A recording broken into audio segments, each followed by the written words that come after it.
स्वयंपाकघर म्हणजे आपल्या घराचे ऊर्जा स्रोत. याच ठिकाणाहून आपल्याला जीवन जगण्याची ऊर्जा मिळते. जर आपण हे ऊर्जा स्रोत नीटनेटके ठेवले नाही तर त्याचा काय परिणाम होऊ शकतो? तसेच जर आपण अंघोळ न करता स्वयंपाक करत असू तर त्याचा सुद्धा संपूर्ण घरावर काय परिणाम होऊ शकतो याची आपल्याला कल्पनाच नसते. याचा विचारही आपण कधी करत नाही. काही दिवसांनी आपल्या घरात अनेक वेगवेगळ्या गोष्टींचा त्रास आपल्याला सुरू होतो आणि या त्रासापासून वाचण्यासाठी अशा काही गोष्टी असतात त्या कारण आपण टाळायला हव्या.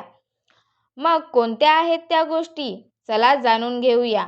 मंडळी, अशा बऱ्याच छोट्या छोट्या गोष्टी असतात त्या आपण स्वयंपाकघरात करू नये. जर त्या स्वयंपाकघरात केल्या गेल्या तर त्याचा त्रास संपूर्ण घराला होऊ शकतो.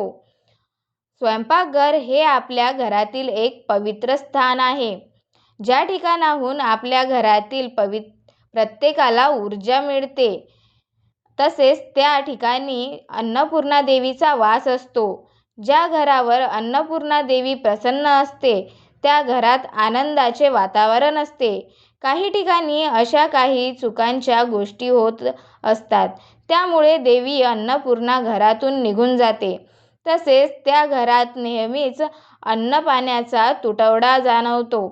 काही जणांना उठल्यावर लगेच चहा पिण्याची सवय असते आणि मग अंघोळ न करता ते चहा बनवायला जातात, परंतु त्यामुळे घरात अशुद्धी निर्माण होते.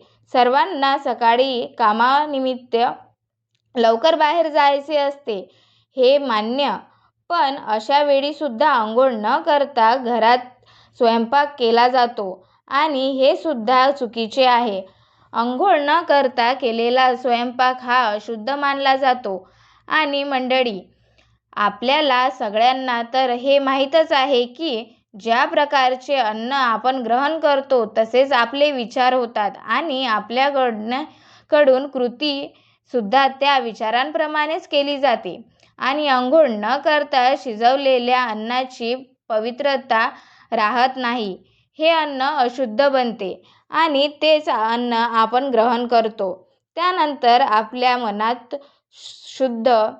अशुद्धी निर्माण होते आणि या सगळ्या गोष्टींमुळे आपण घरात दारिद्र्य आणि आजारपणाला आमंत्रण देतो.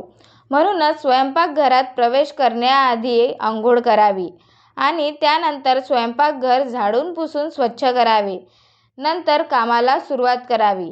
अन्न हे पूर्ण ब्रह्म आहे असं आपण म्हणतो, त्यामुळे हे अन्न तयार करताना स्वयंपाकघर स्वच्छ आणि सुंदर ठेवावे. काही घरात रात्रीच्या जेवणानंतर भांडी तशीच ठेवली जातात, त्यामुळे सुद्धा घरातलं वातावरण दूषित होते. घरातील लोक आजारी पडण्याची शक्यता असते, त्यामुळे रात्री जेवण झाल्यावर सर्व भांडी लगेच धुवून ठेवावी. स्वयंपाक झाला की आधी देवाला नैवेद्य दाखवावा. स्वयंपाक झाला की आधी देवाला नैवेद्य दाखवावा.